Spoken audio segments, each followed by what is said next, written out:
वैशाख शुक्ल तृतीया, जिसे हम अक्षय तृतीया कहते हैं, अखात तीज कहते हैं, ईश्वरीय तिथि भी कहते हैं,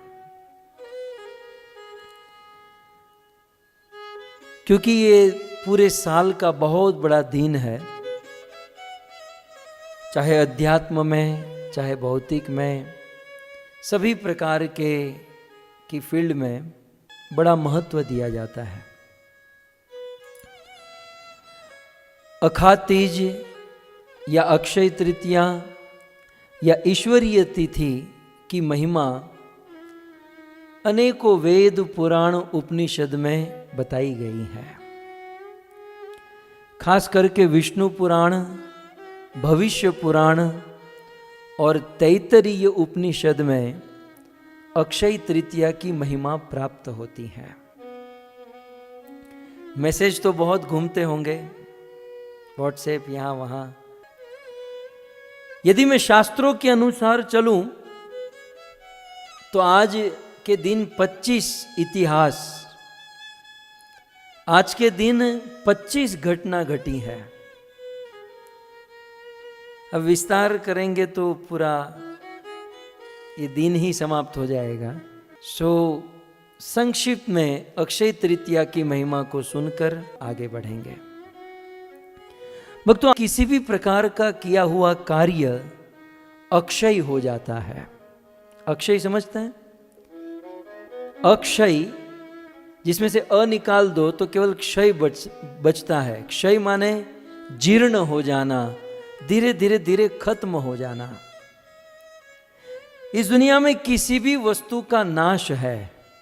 जातस्य ही ध्रुवम मृत्यु ध्रुवम जन्म मृतस्य च। जिस दिन मैन्युफैक्चर डेट लगती है उसी दिन एक्सपायरी डेट लग जाती है। लेकिन आज के दिन यदि कोई हम शुभ कर्म करते हैं, मंगल कर्म करते हैं, तो इस शुभ कर्म का नाश नहीं होता, क्योंकि ये अक्षय है। साथ ही साथ आज के दिन को स्वर्ण दिन कहते हैं। ये आज कुबेर जी का, मैं आगे बताऊंगा, कुबेर जी का दिन है। बहुत बड़ा खजाना लक्ष्मी जी के द्वारा प्राप्त हुआ था, इसलिए आज के दिन सोना खरीदने की बड़ी महिमा है, गोल्ड खरीदने की महिमा है। साथ ही साथ अन्न दान की बड़ी महिमा है। ऐसा पुराणों में लिखा है कि अक्षय तृतीया के दिन यदि हम अन्न दान करते हैं तो इससे हमारी भक्ति बढ़ती है, हमें आध्यात्मिक लाभ प्राप्त होता है। और आज के दिन पितृओं को तर्पण करने की महिमा है। साल भर याद न करें, लेकिन एटलीस्ट आज के दिन पितृओं को याद करके उनको भगवान का प्रसाद धराना, भोजन चढ़ाना, उनके लिए कुछ कथा कीर्तन करना, यह आज के दिन बड़ा पवित्र है। साथ ही साथ आज के दिन पवित्र नदियों में स्नान करने की महिमा है। लेकिन वेदों में यह भी कहा गया है कि भाई घर से नहीं जा सकते तो घर पर ही बाथरूम में नदियों का स्मरण करके स्नान करना चाहिए, तो नदी स्नान करने का ही फल प्राप्त होता है। कुल मिलाकर अक्षय तृतीया के दिन नदी में, पवित्र नदियों में स्नान करने की महिमा है। और विशेष करके आज के दिन सबसे बड़ी बात जो करने लायक है वो गौ माता को घास खिलाना, बछड़ों को, बछड़ी को घास खिलाना, जितनी हो सके उतनी गौ सेवा करने की बड़ी महिमा है। बहुत सुंदर शुभ कार्य, मंगल कार्य करने का यह दिन है। आइए आज के दिन घटी हुई 25 घटनाओं के ऊपर हम थोड़ी सी चर्चा करें। सबसे पहले आज जो है ना, वसंत ऋतु और ग्रीष्म ऋतु की संधि का दिन है। आज वसंत का अंत होता है और आज से ग्रीष्म ऋतु का प्रारंभ होता है। मतलब आज से भारतवर्ष में उच्च लेवल की गर्मी, सूर्य तप्त होना शुरू होता है। दूसरा, आप गिनते जाइएगा जरा, मैं आपको पूछूंगा तो आज वसंत और ग्रीष्म का संधि काल है। आज ही के दिन मां गंगा इस धरती पर प्रकट हुई थी।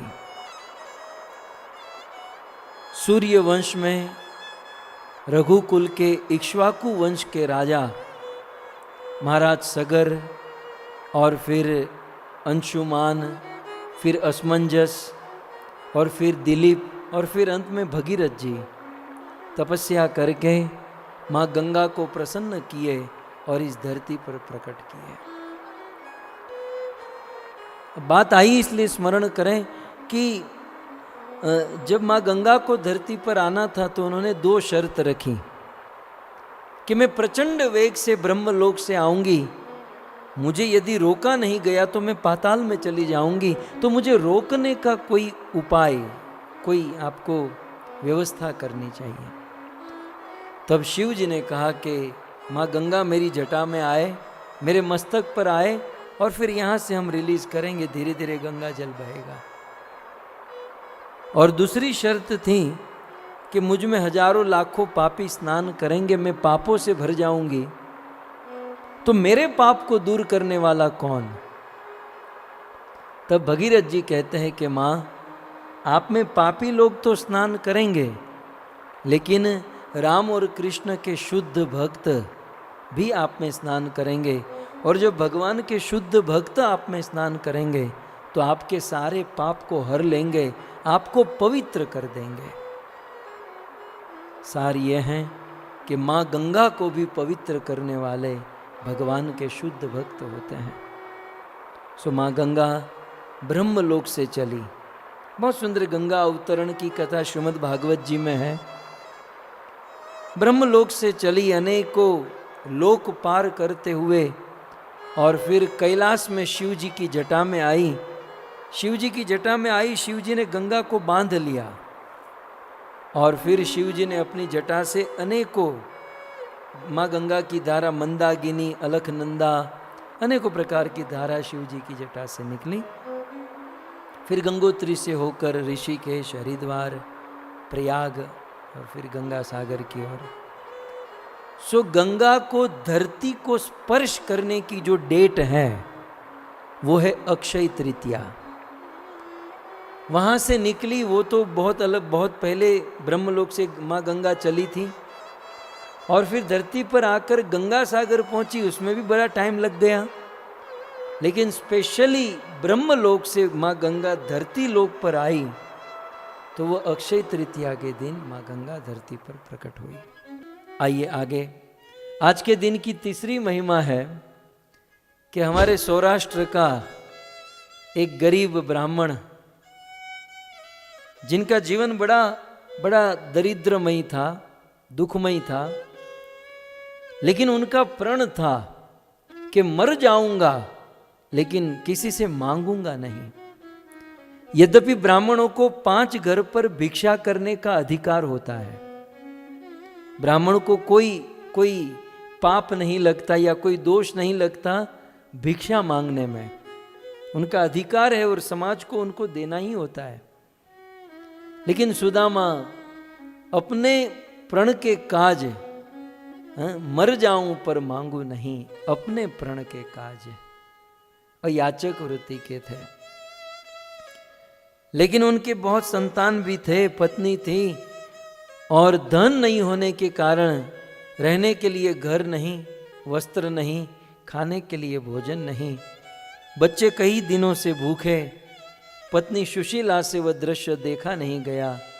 और एक दिन अपने पति सुदामा को बड़े प्रेम से, बड़ी विनम्रता से कहा कि मुझे क्षमा कीजिएगा, आपको कहना नहीं चाहिए, लेकिन अब बच्चों की स्थिति में देख नहीं पा रही हूँ। 10-10 दिन से भोजन मांग रहे हैं, मैं कहती हूँ आज उपवास है, आज एकादशी है, द्वादशी है, मैं टाल रही हूँ, लेकिन अब मुझे ये सहन नहीं हो पा रहा है। मैं आपको दोष नहीं दे रही कि आप कुछ काम नहीं करते या कुछ लाते नहीं, लेकिन मैं आपसे इतना निवेदन करना चाहती हूँ कि आप अक्सर कहा करते थे कि द्वारिकाधीश आपके मित्र है, तो एक बार आप द्वारिकाधीश के पास जाकर आइए, वो केवल आपकी ओर देख भी देंगे ना तो हमारी दरिद्रता चली जाएगी। आप एक बार उनको मिलकर आइए। सुदामा कहते हैं, पगली पगली मित्र से ऐसी स्थिति में नहीं मिला जाता। जब जीवन में सुख हो, प्रसन्नता हो, तब मित्र से मिलना चाहिए।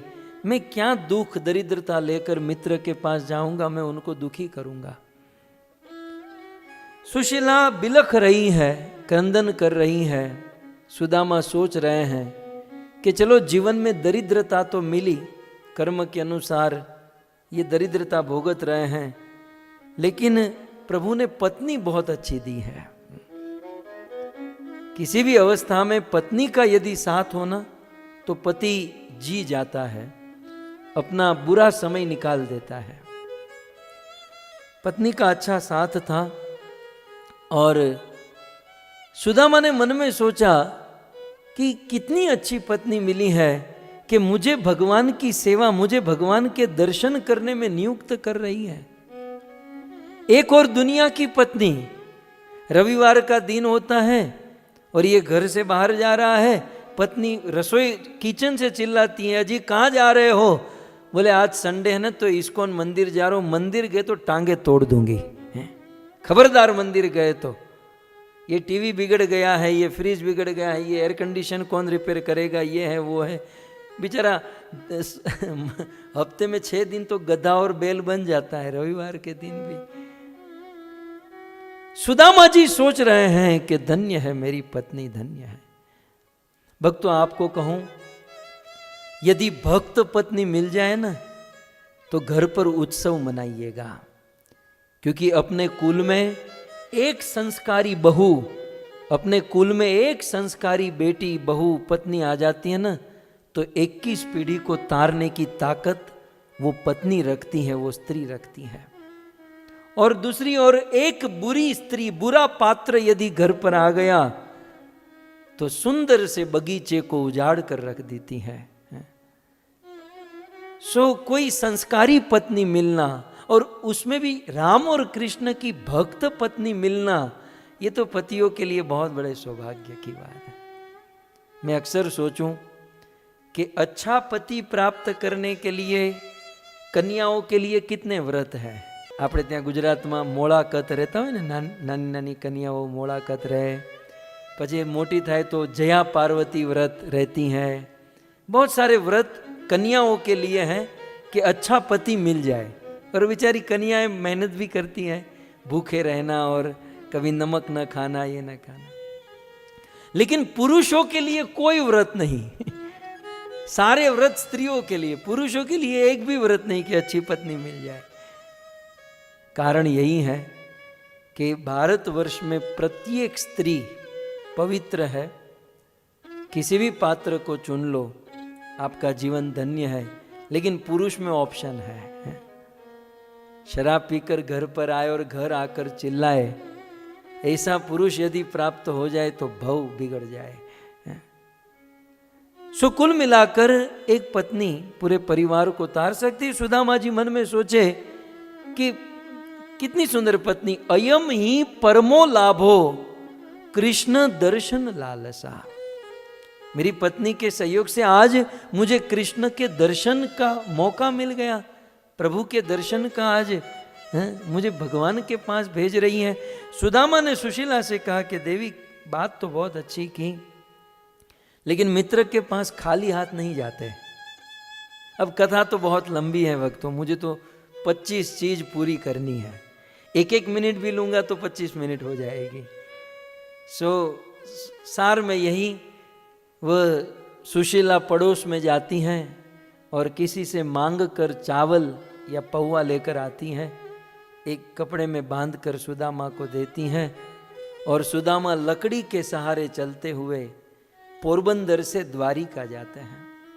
हमारे संतों ने गाया है, नाम सुदामो मित्र प्रभु नो, एवो नाम सुदामो मित्र प्रभु नो, धीमे डगले जाय छे द्वारिका ना पंथे, प्रभु नगरी ना पंथे पथिक चाल्यो जाए, एवो ब्राह्मण चाल्यो जाए।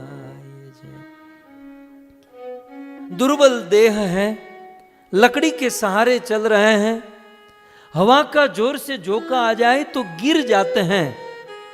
शरीर में इतनी क्या कहेंगे वीकनेस है, लेकिन धीरे धीरे धीरे मन में बहुत बड़ी आशा है कि प्रभु से मिलूंगा, द्वारिकाधीश का दर्शन करूंगा। चलते चलते चलते बहुत सारी कथाएं तो है, हमारे आचार्यों ने कवियों ने बहुत इस प्रसंग को सजाया है। जैसे तैसे सुदामा द्वारिका पहुंचे और द्वारिका के द्वार पर जब पहुंचे तो द्वारपाल ने रोक दिया। किससे मिलना है? बोले द्वारिकाधीश से। क्यों? बोले मेरा मित्र है। सभी लोग हंसने लगे। अखिल ब्रह्मांड नायक राजाधिराज द्वारिकाधीश तेरे जैसे भिखारी के साथ मित्रता करेंगे?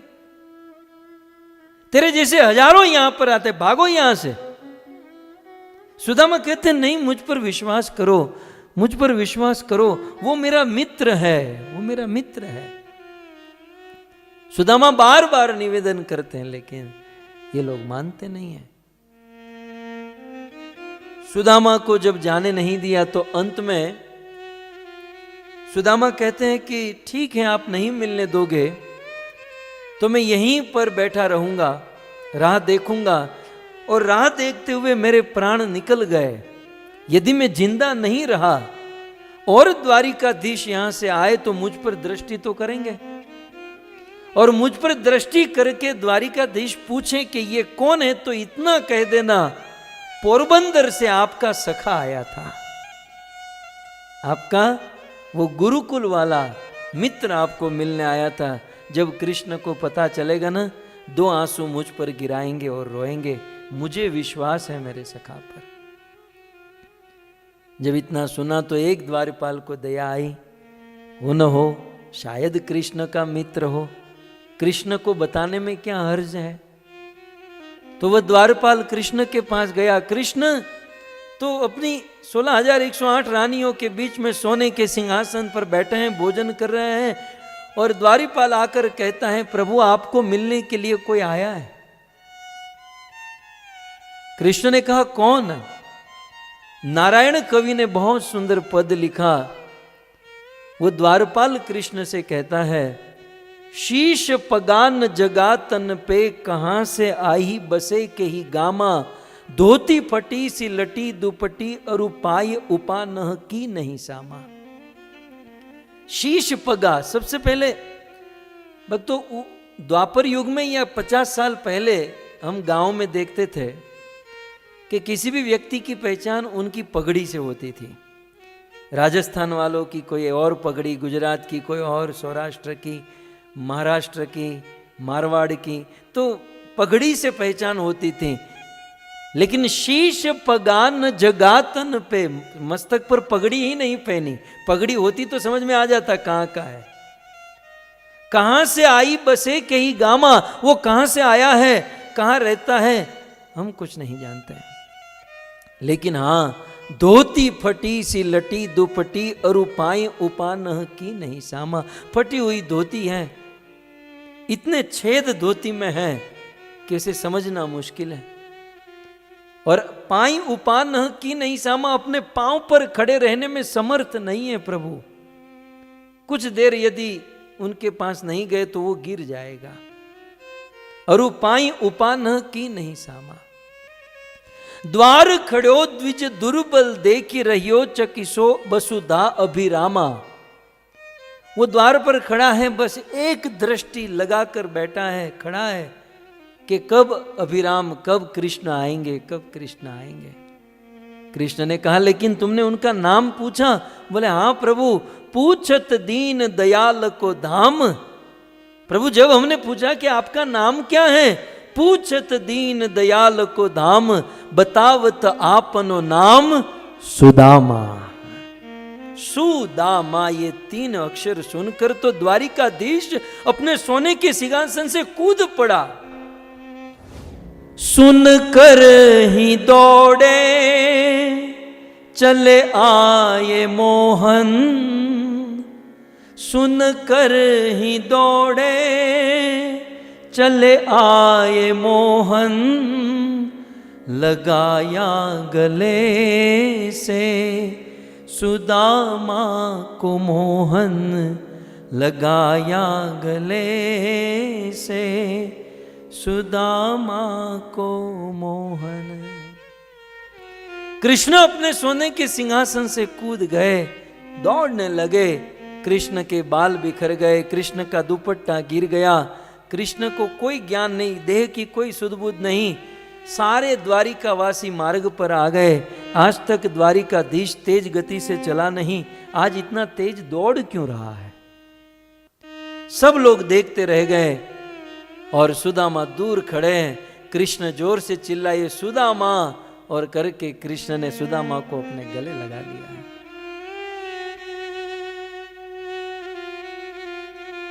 कृष्ण के हृदय में बड़ा कष्ट हुआ। गले लगाते हुए कृष्ण सुदामा से कहते हैं कि मित्र, मित्र तेरे तुम्हारी ऐसी हालत हो गई, ऐसी स्थिति हो गई। अरे मुझे एक बार तो याद किया होता। वो गले लगे हुए सुदामा कहते हैं कि चलो हमने याद नहीं किया तो क्या आपको नहीं पता था? हमने आपको याद नहीं किया तो क्या आप नहीं जानते थे? कृष्ण को सुदामा को छोड़ने का मन नहीं हो रहा है। सारे द्वारिकावासी देख रहे हैं और अखिल ब्रह्मांड नायक कृष्ण सुदामा को हाथ में लेकर अपने महल में लेकर आते हैं और भगवान कृष्ण सुदामा के चरण धोते हैं। कृष्ण अपनी 16,000 पत्नियों को कहते हैं, जाओ मैं सुदामा के चरण धोऊंगा, तुम जल लेकर आओ, पात्र लेकर आओ। सारी रानियां जल और पात्र लेने गई और कृष्ण सुदामा के चरणों में बैठे। सुदामा के चरणों में अनेकों कंकर पत्थर कांटे लगे हुए थे। सुदामा के चरणों से कांटे निकालते हुए, कंकर निकालते हुए कृष्ण को बड़ा कष्ट हुआ। कृष्ण सुदामा से कहते हैं कि सुदामा तूने बड़ी देर कर दी, बहुत देर कर दी। कृष्ण सुदामा से कहते हैं, ऐसे बेहाल बिवाइन सो पग कंटक जाल लगे पुनि जोए, हाय महा दुख पायो सखा तुम आए न इते किते दिन कोए। अफसोस करते हुए कहते हैं कि हे सखा तुम आने में बहुत देरी कर दी, तुम कहाँ थे? इतने सारे पाँव में कंकर पत्थर कांटे लगे। और फिर तो नारायण कवि लिखते हैं, देखी सुदामा की दीन दशा, देखी सुदामा की दीन दशा, करुणा करके करुणा निधि रोए। करुणा का सागर जिसे हम हे कृष्ण करुणा सिंधु कहते हैं ना, समुद्र का बांध टूट गया आज। आज अखिल ब्रह्मांड नायक कृष्ण की आंखों से जर्जर जर्जर जर्जर अश्रु की धारा बहने लगी। देखी सुदामा की दीन दशा, करुणा करके करुणा निधि रोए, और पानी परात को हाथ छुयो नहीं, नैनन के जल से पग धोए। 16,108 रानियां पानी और पात्र लेकर खड़ी, लेकिन उनको छुया नहीं, पानी की जरूरत ही नहीं पड़ी। सुदामा की स्थिति को देखकर कृष्ण की आंखों से इतने आंसू कि अपने आंखों के आंसू से ही सुदामा के चरणों को धो दिया। दुनिया के तराजू के एक पात्र में दुनिया की गरीबी रखो और एक पात्र में दुनिया की अमीरी रखो, बराबरी कभी नहीं हो सकती। लेकिन भगवान श्री कृष्ण एक ऐसे पात्र है, चाहे हमारी कैसी भी अवस्था हो, यदि हमने उनसे मित्रता जोड़ी तो वो मित्रता निभाना जानते हैं। खैर प्रसंग तो बहुत लंबा है, फिर कभी इस पर चर्चा हो भी चुकी है और फिर कभी चेतना में आया तो विस्तार से हम इसे सुनेंगे। लेकिन आज अक्षय तृतीया है, तो आज के दिन की महिमा कि आज ही के दिन पोरबंदर के सुदामा ब्राह्मण द्वारिकाधीश भगवान श्री कृष्ण से मिले थे। आज अक्षय तृतीया कृष्ण और सुदामा के मिलन का दिन है। सो आज के दिन कृष्ण सुदामा का मिलन हुआ, तो हमने उस कथा का स्मरण किया। बस यही तो है ना उत्सव मनाना। कथा ही उस उत्सव का प्राण है। यदि हम कितना भी मेहनत करें, डेकोरेशन करें, अच्छे वस्त्र पहने, भोजन, लेकिन कथा न हो तो उत्सव कुछ नहीं है। सो कथा को उत्सव का प्राण कहा गया। अक्षय तृतीया जैसा उत्सव, कृष्ण सुदामा का मिलन, तो छोटी सी कथा, छोटा सा इतिहास हमने आपके बीच में रखा। आइए अक्षय तृतीया का चौथी महिमा है। आप सब जानते हैं आषाढ़ महीने की द्वितीया को जगन्नाथपुरी में बहुत बड़ी रथ यात्रा निकलती है। जगन्नाथ रथ यात्रा होती है और 3-3 जाइंट, बहुत बड़े बड़े रथ, जिसमें असंख्य चक्के, असंख्य ये होते हैं चक्र, बहुत विशाल रथ होते हैं। तो आषाढ़ महीने की द्वितीया के दिन जगन्नाथपुरी में जगन्नाथ, बलदेव, सुभद्रा जी की जो रथ यात्रा होती है, वे तीनों रथ प्रतिवर्ष नए बनते हैं। एक बार यूज हुआ तो दूसरी बार नहीं, वो नए रथ होते। जगन्नाथ है, हम तो कितनी भी महंगी गाड़ी हो उसे रोज इस्तेमाल करते हैं, लेकिन ये तो दुनिया का नाथ है। एक बार गाड़ी में बैठा तो फिर आउट, फिर दूसरी नई गाड़ी लाओ, है? फिर दूसरी गाड़ी में बैठे, एक बार बैठे तो फिर आउट, तीसरी लाओ। जगन्नाथ है भाई। तो आषाढ़ महीने की द्वितीया के दिन जिस रथ में जगन्नाथ, बलदेव और सुभद्रा जी चढ़ते हैं, उस रथ के निर्माण करने की तैयारी आज से, अक्षय तृतीया से शुरू होती है। आज से वह रथ बनना प्रारंभ होता है। आज के दिन ओपनिंग होता है उस रथ को बनाने का, और बनाते बनाते बनाते अब 3-4 महीने में वो रथ तैयार हो जाता है और फिर रथ यात्रा निकलती है। सो इस प्रकार से 4 महिमा। आज के दिन की 5वीं महिमा, ब्रह्मा जी के एक पुत्र हुए जिसका नाम था कुश, और कुश के पुत्र हुए कुशनाभ, और कुशनाभ के पुत्र हुए गाधी, और गाधी ने विवाह किया और उनकी एक कन्या हुई जिसका नाम था सत्यवती। सत्यवती यूं तो क्षत्रिय कन्या, महाराज गाधी की बेटी, क्षत्रिय कन्या, लेकिन उसका विवाह ब्राह्मण के साथ कराया, रुचिक ऋषि के साथ। एक दिन सत्यवती की इच्छा हुई कि मुझे संतान की प्राप्ति हो, तो रुचिक ऋषि ने कहा ठीक है, कल यज्ञ करेंगे और यज्ञ से मैं तुम्हें चरु दूंगा, उससे बहुत अच्छे संतान की प्राप्ति होगी। सत्यवती के दिमाग में क्या आया, उन्होंने रात को अपनी मां को फोन किया और अपने वहां बुला लिया। सुबह रुचिक ऋषि की मदर इन लॉ सासू जी आई और कहा कि बेटा तुम अपने लिए चरु कर रहे हो, यज्ञ कर रहे हो, तो साथ ही साथ हमारे लिए भी कर दो ना, क्योंकि हमारी एक बेटी थी जो तुम्हारे साथ विवाह हो गया, अब कोई बेटा नहीं है तो एक बेटा हो जाए, ऐसा कोई यज्ञ। बोले ठीक है, बैठ जाओ यज्ञ में। रुचिक ऋषि ने यज्ञ संपन्न किया और 2 चरु उत्पन्न किया। एक अपनी पत्नी सत्यवती को दिया, एक अपनी सास को दिया। वे स्नान करने चले गए। लेकिन स्त्रियों में थोड़ा सा होता है, खास करके उम्र जिसकी हो गई है। अब सत्यवती की मां ने सत्यवती से कहा कि बेटा ये चरु तो मिल गया और इसे खाएंगे, बेटे तो हो जाएंगे हमें, लेकिन दुनिया में स्वार्थ तो है, स्वार्थ के बिना दुनिया नहीं चलती। अब तुम्हारे पति ने तुम्हारे लिए जो चरु बनाया होगा उससे बहुत अच्छा बेटा होगा, और हमारे लिए थोड़ा सा वीक, तुम जैसा तो नहीं होगा। तो बेटा एक काम करो ना, हम लोग क्षत्रिय हैं और क्षत्रियों को शासन करना होता है, गुणवान बच्चे की आवश्यकता होती है। बेटा तुम्हारा चरु हमें दे दो और हमारा चरु तुम रख लो। अब बेटी अपने माँ को क्या मना करे, तो सत्यवती ने कहा ठीक है माता जी, चेंज कर लो, मेरा आप रख लो, आप अपना मुझे दे दो। दोनों ने चरु बदल दिए, चरु ग्रहण कर लिए, दोनों अपने अपने स्थान पर। एक दिन सत्यवती ने अपने पति रुचिक ऋषि से ये बात बताई, पतिदेव एक मजे की बात कहूं? बोले बोलो।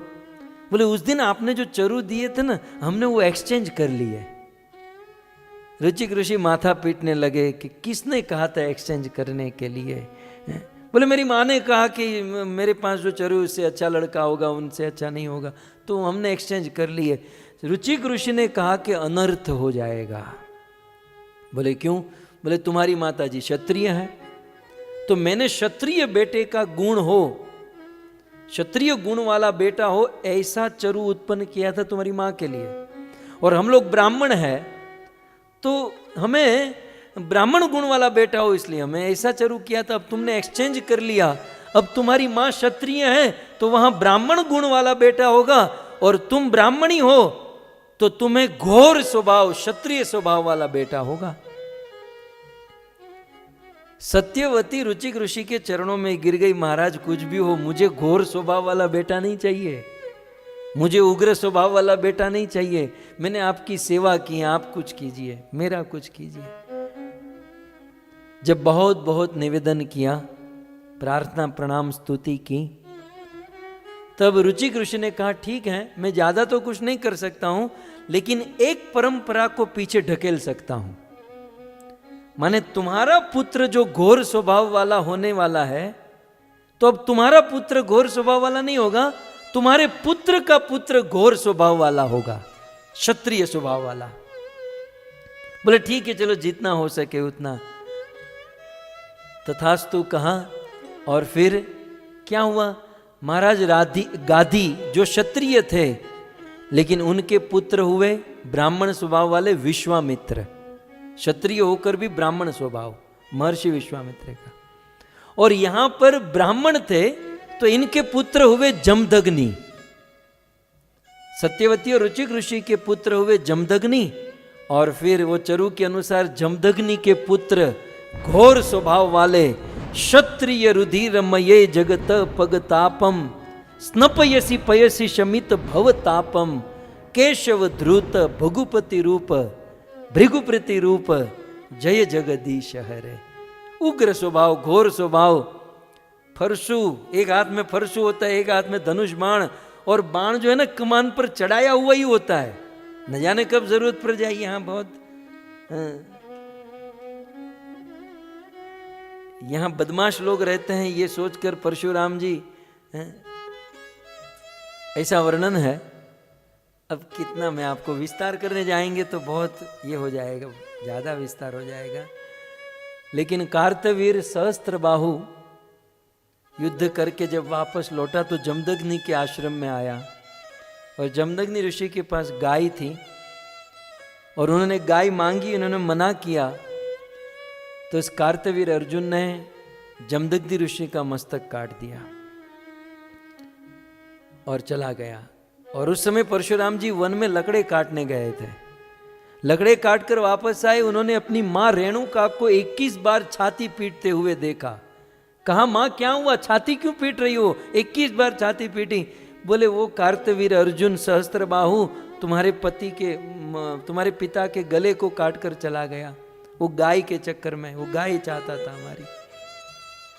परशुराम जी ने हाथ में वही लकड़ा काटने जो गए थे, वही परशु हाथ में था, वही लेकर सहस्त्रबाहु की ये सहस्त्रबाहु कौन जानते हैं?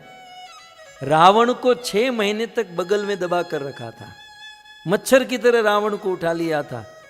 ऐसे सहस्त्रबाहु को परशुराम जी ने सहस्त्र भुजा काट दी और उनका वध कर दिया।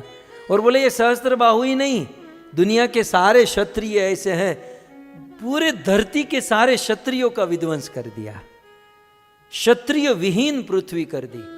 वैसे एक बार नहीं, फिर से क्षत्रियों का उत्थान हुआ, तो दूसरी बार, तीसरी बार, चौथी बार, 21 बार परशुराम जी ने क्षत्रियों का विध्वंस किया। जब जब इस धरा पर अशांति छाई है, जब जब इस धरा पर पाप का उत्थान हुआ है तब तक इस धरा के क्षत्रियों ने, महानुभावों ने अपने हाथों में हथियार उठाए हैं। ये हथियार केवल जंग चढ़ाने के लिए नहीं होते, ये हथियार जीवों की रक्षा करने के लिए होते हैं। और जहाँ गौ माता की रक्षा की बात हो, कोई बहन बेटी की रक्षा की बात हो, बच्चों की रक्षा की बात हो, तो वहाँ पर क्षत्रियों को आगे आना चाहिए और समाज की रक्षा करनी चाहिए। परशुराम जी ने हमें सिखाया, और ऐसे परशुराम जी का जन्म आज के दिन, अक्षय तृतीया के दिन श्री परशुराम जी का जन्म हुआ। तो कितनी 5 महिमा हुई। आइए अब संक्षिप्त में बता दूं। छठी महिमा, आज ही के दिन सूर्य देवता के द्वारा द्रौपदी को अक्षय पात्र प्राप्त हुआ था। ऐसा पात्र कि सूर्य देवता अक्षय पात्र मां द्रौपदी को दिए, पांडवों को दिए, और ऐसा पात्र जिससे जितना चाहे उतना भोजन निकल सकता है और जो चाहे वो, माने मेन्यू भी अपना, क्वांटिटी भी अपनी। बोलो, जो आपको जो डिश चाहिए, जो प्लेट चाहिए, जो मूड हुआ, और जितना चाहिए उतना, अक्षय पात्र। सो आज ही के दिन देवी द्रौपदी को सूर्य देवता से अक्षय पात्र प्राप्त हुआ। आज के दिन की 7वीं महिमा, ध्यान से सुनिएगा, थोड़ी सी परंपरा है। भगवान विष्णु से ब्रह्मा प्रकट हुए और ब्रह्मा से मनु और शत्रुपा प्रकट हुए, और मनु शत्रुपा की 3 कन्या हुई, आकुति, प्रसूति, देवहूति। देवहूति का विवाह कर्दम ऋषि के साथ हुआ और उससे 9 कन्या की प्राप्ति हुई, जिसका विवाह हुआ ऋषि मुनियों के साथ, और 10वां पुत्र हुआ और वो थे भगवान ऋषभदेव।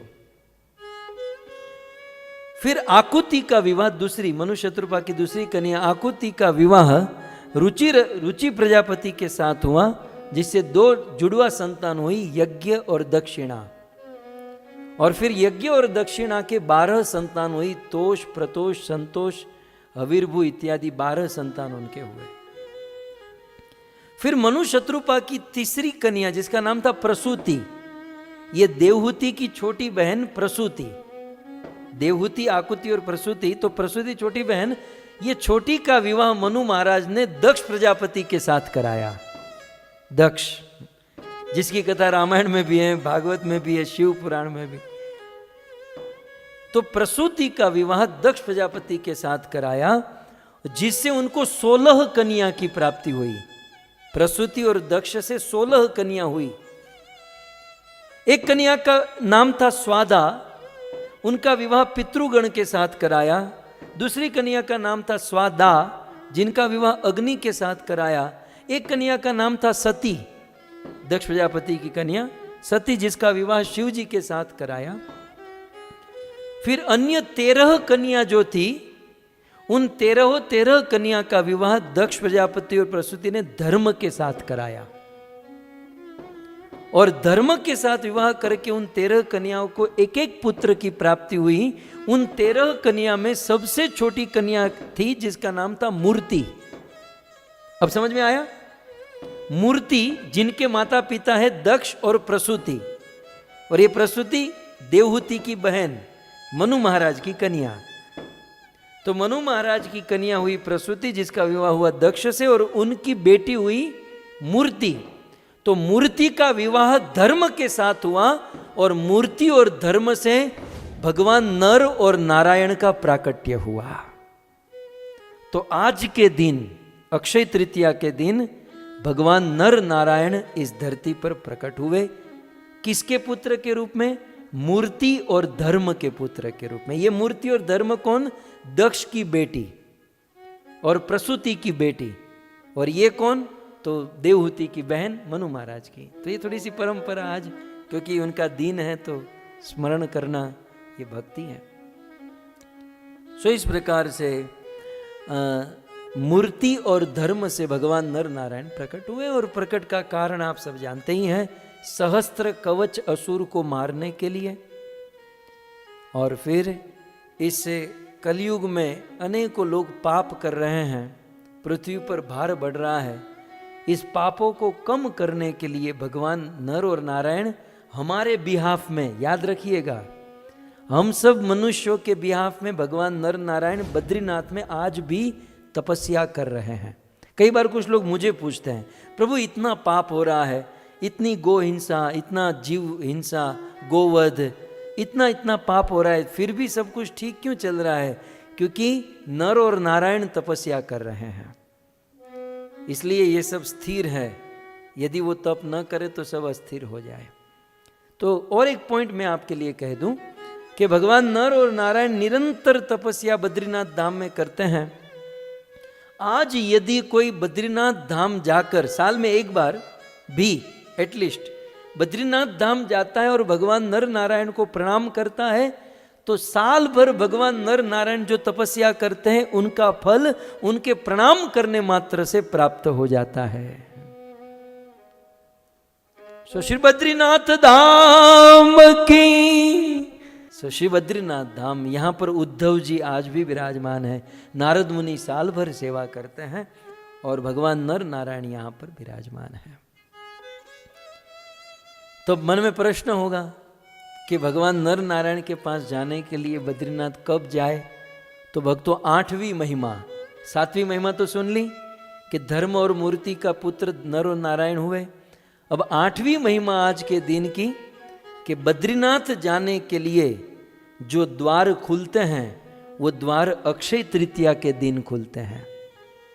बाकी साल भर वो बद्रीनाथ धाम बंद रहता है, इतना बर्फ होता है और देवता पूजा करते हैं। साल में 3-4 महीने मनुष्य को पूजा करने का अवसर मिलता है, तो वो 4 महीने जो पूजा सेवा होती है, जो दर्शन होता है, वो अक्षय तृतीया के दिन से प्रारंभ होता है। सो अखात्रिज अक्षय तृतीया बद्रीनाथ धाम या 4 धाम के द्वार आज खुलते हैं। ठीक है, आगे बढ़े। भक्तों आप सब जानते हैं नाथ द्वारा में एक बहुत सुंदर हमारे विग्रह है श्रीनाथ जी। नाथ द्वारा में जिसे रणछोड़ राय कहते हैं, श्रीनाथ जी कहते हैं, जिसे गोपाल जी भी कहते हैं। ये श्रीनाथ जी को प्रकट करने वाले कौन?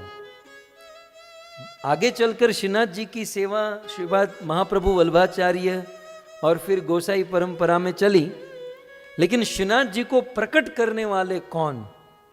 हमारे ब्रह्म मध्य गौड़ीय संप्रदाय के आचार्य श्रीपाद माधवेंद्रपुरी। और माधवेंद्रपुरी ने श्रीनाथ जी को गोवर्धन की तलेटी से, गोविंद कुंड से प्रकट किया और भगवान खेलते थे उस साधु के साथ। ये माधवेंद्रपुरी भी अयाचक वृत्ति के थे, बहुत उनका चरित्र बहुत सुनने लायक, फिर कभी हम सुनेंगे। लेकिन एक दिन श्रीनाथ जी ने, गोपाल जी ने माधवेंद्रपुरी को कहा कि साधु एक काम करोगे? बोलो महाराज। बोले ये ग्रीष्म ऋतु, अब तो वसंत समाप्त हुई, ग्रीष्म प्रारंभ हुई, तो अब मुझे गर्मी होगी, मुझे बहुत गर्मी लगती है। साधु कहते हैं भगवान होकर गर्मी लगती है? तो बोले हाँ गर्मी लगती है, हम आपकी जैसे संवेदनशील है। तो बोले क्या करूं? बोले एक काम करोगे, जगन्नाथपुरी जाकर हमारे लिए चंदन लेकर आओगे और चंदन लाकर उसे घीसकर हम पर चंदन का लेप करो ताकि मुझे ठंडक मिलेगी। अब माधवेंद्रपुरी हमारे जैसे नहीं थे। हमारा क्या होता है ना, हमें हमारे गुरु आज्ञा देते हैं ना कि जाओ जरा ये लेकर आओ। 45 मिनट के बाद वो बंदा दिखाई देता है, गुरु जी कहते हैं हो गया? बोले नहीं अभी तो मैं चप्पल खोज रहा हूं। अब 45 मिनट तक तो जो चप्पल खोजता है वो गुरु जी की और भगवान की सेवा क्या करेगा? सेवा जो है ना तुरंत होनी चाहिए। और दूसरा, कभी कभी हमको सेवा मिलती है तो हम दूसरों को थोप देते हैं, दूसरों को सौंप देते हैं, सेवा भी ट्रांसफर करते रहते हैं। लेकिन धन्य है माधवेंद्रपुरी, चाहते तो किसी अन्य को भेज सकते थे, लेकिन ईश्वर की सेवा के लिए स्वयं चले। और बहुत सारी कथाएं हैं, घटना है बीच बीच में क्या क्या हुआ। लेकिन माधवेंद्रपुरी दुनिया के सर्वप्रथम ऐसे व्यक्ति थे द्वापर युग में जो चंदन लेकर आए और भगवान के शरीर पर चंदन लगाना प्रारंभ किया। ये अक्षय तृतीया के दिन से ठाकुर जी के शरीर पर चंदन लगाया जाता है। भक्तों आप लोग भी अपने घर पर लगाइएगा। वैसे वो जो लकड़ी का चंदन आता है ना, उसे घींच कर उनका लेप लगाना चाहिए बलदेव भाई। लेकिन अभी तो इमीडिएटली आप अमेरिका में कैसे लाओगे यदि नहीं ला सकते तो गोपी चंदन तो होता ही है हमारे पास, एटलीस्ट शुरुआत जो है गोपी चंदन से ही कर दीजिए। और यदि वह चंदन की लकड़ी से यदि लेप हो तो बहुत बढ़िया है। तो इस प्रकार से गोपाल जी श्रीनाथ जी को या राधा कृष्ण को मंदिर में आज से चंदन लगाना शुरू करते हैं। हमारे ब्रह्म मध्व गौड़ीय धारा में इसे चंदन यात्रा कहते हैं। तो आज से ये चंदन यात्रा प्रारंभ होती है। ये 9वां। आज के दिन की 10वीं महिमा है, भगवान विष्णु ने हयग्रीव अवतार धारण किया। वेदों की रक्षा करने के लिए भगवान विष्णु ने हयग्रीव अवतार धारण किया था। आज के दिन की 11वीं महिमा। मन में कभी कभी प्रश्न होता है कि सतयुग, त्रेता, द्वापर, कली, ये 4 युग हैं, लेकिन ये युग शुरू कब से होते होंगे? डेट कौन सी होगी? मतलब एक अड़े एक, ए फॉर एप्पल कहां से होता होगा? तो अक्षय तृतीया से सतयुग का डे 1 शुरू होता है। सतयुग का प्रारंभ अक्षय तृतीया से होता है, डे 1। और त्रेता युग का प्रारंभ भी अक्षय तृतीया से होता है। ये अक्षय तृतीया की 12वीं महिमा है। 12 महिमा। 13वीं महिमा। आज के दिन कुरुक्षेत्र हस्तिनापुर की सभा में द्रौपदी को निर्वस्त्र करने का प्रयास किया गया और द्रौपदी ने कृष्ण को पुकारा, मुरारी मेरो क्या बिगड़ेगो, जाएगी लाज तिहारी मुरारी मेरो क्या बिगड़ेगो। हे मुरारी मेरी रक्षा करो द्वारिकाधीश। और आज ही के दिन भगवान श्री कृष्ण ने द्रौपदी की रक्षा की और रक्षा करने के लिए वस्त्र अवतार धारण करके द्रौपदी को वस्त्र प्रदान किया। तो आज अक्षय तृतीया के दिन द्रौपदी को वस्त्र प्रदान किया था। ये आज के दिन की महिमा है। और आगे बढ़े 14वीं महिमा, 14th। तो आज ही के दिन महाप्रभु श्री वल्लभाचार्य ने गिरिराज गोवर्धन के ऊपर सुंदर मंदिर की स्थापना की और उस मंदिर में श्री जी बाबा को प्रस्थापित किया और श्रीपाद वल्लभाचार्य ने गिरिराज गोवर्धन में ये मंदिर, ये सेवा पूजा अक्षय तृतीया के दिन, आज के दिन उन्होंने प्रारंभ की, जो सेवा अखंड रूप से आज तक चल रही है। हजारों लोग आते हैं, सेवा करते हैं, जीवन धन्य करते हैं। आज के दिन की 15वीं महिमा। साक्षात लक्ष्मी देवी ने आज के दिन धन के धनाढ्य देवता कुबेर जी को विपुल मात्रा में संपत्ति प्रदान की थी। आज के दिन लक्ष्मी जी ने कुबेर जी को असीम संपत्ति प्रदान की थी, जिससे कुबेर जी सभी देवताओं में अधिक धनी और श्रेष्ठ हुए। आज के दिन की 16वीं महिमा। अब ये तो लाभ लेना चाहिए। हमारे ब्रज में बड़ा फेमस मंदिर है बांके बिहारी। मेरे बांके बिहारी लाल तो इतना ना करियो श्रृंगार, नजर तो है लग जाएगी। बांके बिहारी का दर्शन ही मुश्किल से होता है, वो पर्दे गिरते रहते हैं। लेकिन आज बांके बिहारी की बड़ी कृपा होती है। साल में 365 दिन में केवल एक दिन बांके बिहारी के चरणों का दर्शन प्राप्त होता है। सो बांके बिहारी भगवान की। तो अक्षय तृतीया के दिन बांके बिहारी के चरणों का दर्शन, चरणों की झांकी साक्षात रूप से ब्रज वृंदावन में प्राप्त होती है। आइए आज के दिन की 17वीं महिमा।